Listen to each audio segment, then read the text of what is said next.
Gus Dur.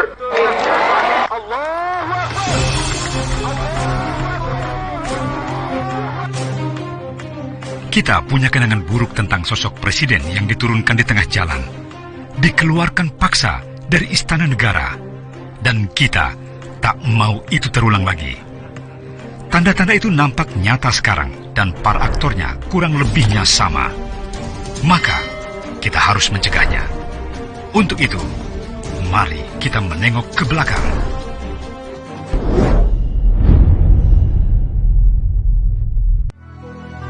Pada Minggu 23 Juli 2001, 20 tahun lalu, secara resmi, MPR memakzulkan Presiden Abdurrahman Wahid dan menggantikannya dengan Megawati Soekarno Putri.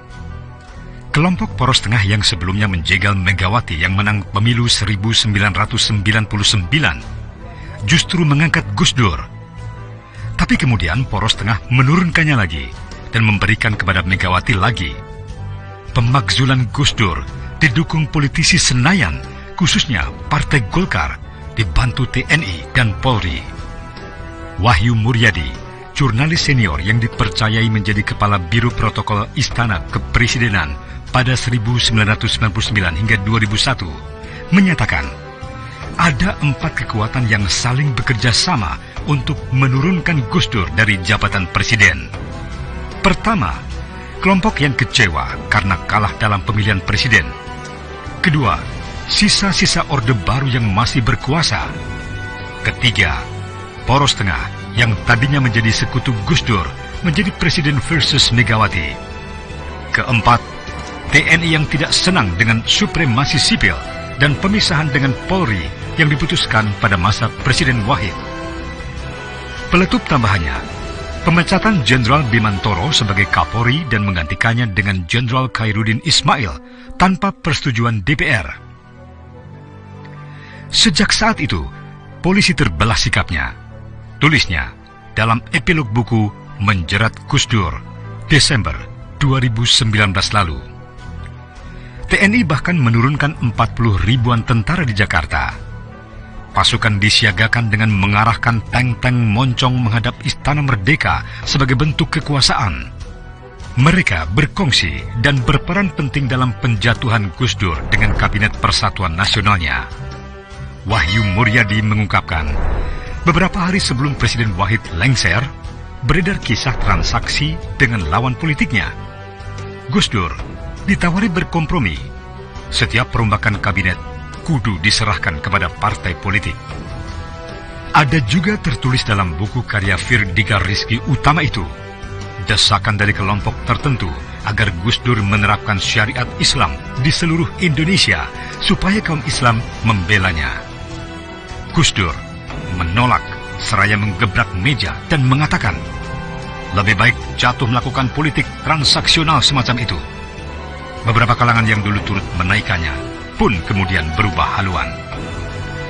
Sikap konfrontatif Gus Dur ini menimbulkan kemarahan lawan politiknya.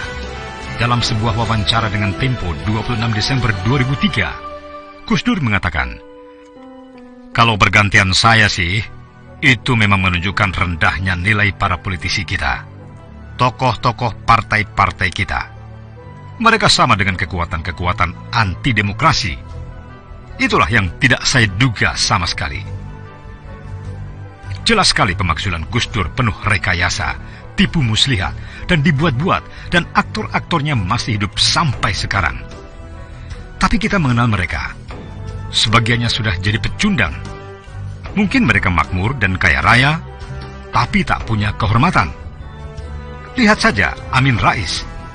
Dia menjelma sebagai tokoh yang terus diolok-olok. Julukan Sengkuni untuknya menggantikan Durna di masa menjelang kejatuhan Soekarno bagi orang istana yang suka mengadu domba.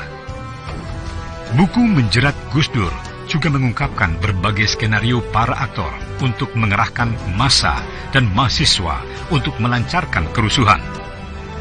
Hal itu juga yang diulang-ulang dalam beberapa tahun terakhir ini.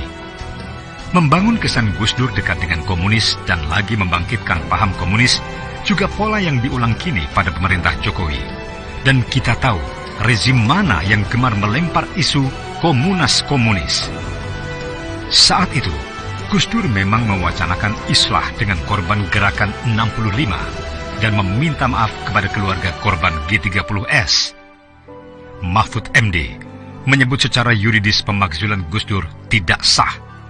Selain 2 fraksi tidak hadir, juga sidang istimewa dipercepat menjadi 23 Juli dari rencana sebelumnya 1 Agustus 2001. Sebelum itu, Amin Rais sudah menyebut, sebentar lagi kita punya pemimpin baru. Pernyataan itu yang mendorong munculnya dekret pembubaran DPR dan Partai Golkar. Tapi Gus Dur tidak memperoleh dukungan dari politisi, juga TNI dan Polri. Presiden Abdurrahman Wahid menjadi Presiden RI memerintah dalam waktu yang sangat singkat, yakni 23 Oktober 1999 hingga 23 Juli 2001, saat mana dia dimakzulkan. Sejarah berulang dan aktornya masih sama. Kelompok yang kalah dalam pemilu, rezim Orde Baru, dan para aktor dan politisi petualang, mafia asing, kartel, jualan isu komunis juga. Sementara itu, putri sulung Gus Dur, Alisa Wahid, menceritakan betapa mencekamnya keadaan menjelang Gus Dur dilengsarkan. Alisa Wahid bahkan sempat diminta Gus Dur segera meninggalkan istana dan pulang ke Ciganjur, membawa serta ibu dan adik-adik. Info moncong Panser sudah mengarah ke istana, sudah sampai ke telinganya. Keadaan sudah bahaya. Biar Bapak hadapi sendiri saja di istana. Sebut Alisa Wahid menirukan apa yang dikatakan Gus Dur ketika itu. Namun, Alisa Wahid teringat kisah Bung Karno yang mesti menghadapi hari-hari terakhirnya sebagai presiden yang penuh keterasingan. Alisa Wahid tidak ingin kejadian serupa harus dialami juga oleh ayahnya itu. Karenanya, dia bertahan di istana mendampingi Gus Dur. Kata Gus Dur, beliau nggak bisa tenang kalau kami tetap ada di istana. Apalagi cucu pertama, bayi saya, baru berumur 40 hari, katanya. Tapi kisah Bung Karno menghantuinya. Makanya saya ngeyel, nangis tidak mau pergi, kata Alisa Wahid. Alisa Wahid terus membayangkan Bung Karno sendirian. Keluarganya sulit menjenguk, tidak terawat dengan baik. Saya tidak ingin itu terjadi pada Gus Dur. Kalaupun beliau kalah secara politik dan harus diasingkan, kami harus tetap bersama beliau. Kami siap. That's it. That's all. Pada akhirnya, apa yang ditakutkan Alisa Wahid tidak terjadi. Rakyat membanjiri istana bertekad melindungi Gus Dur. Lalu beliau umumkan akan keluar dari istana. Besoknya, ribuan rakyat menjemput dan mengawal beliau keluar lewat gerbang depan istana menuju panggung rakyat di Monas. Kalah politik, tetap bermartabat, kata Alisa. Sampai hari ini, Gus Dur tetap dipuja. Dalam masa pemerintahannya yang singkat, dia menorehkan tinta emas. Dia menghidupkan kembali perayaan Imlek yang dilarang sejak 1967, mengakui Konghucu sebagai agama, menanamkan wawasan kebangsaan di kalangan NU, menyebarkan Islam ramah dan pluralisme, menaikkan gaji PNS 100%. Sebagian warga NU menganggapnya sebagai wali. Kaum Tionghoa memuliakannya sebagai bapak pelindung. Tokoh-tokoh nasional dan non-muslim menempatkannya sebagai sosok pluralis.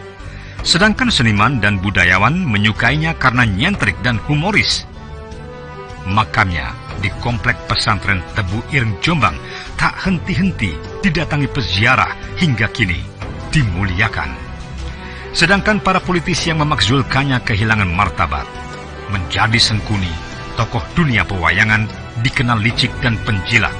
Dan perannya tetap seperti itu.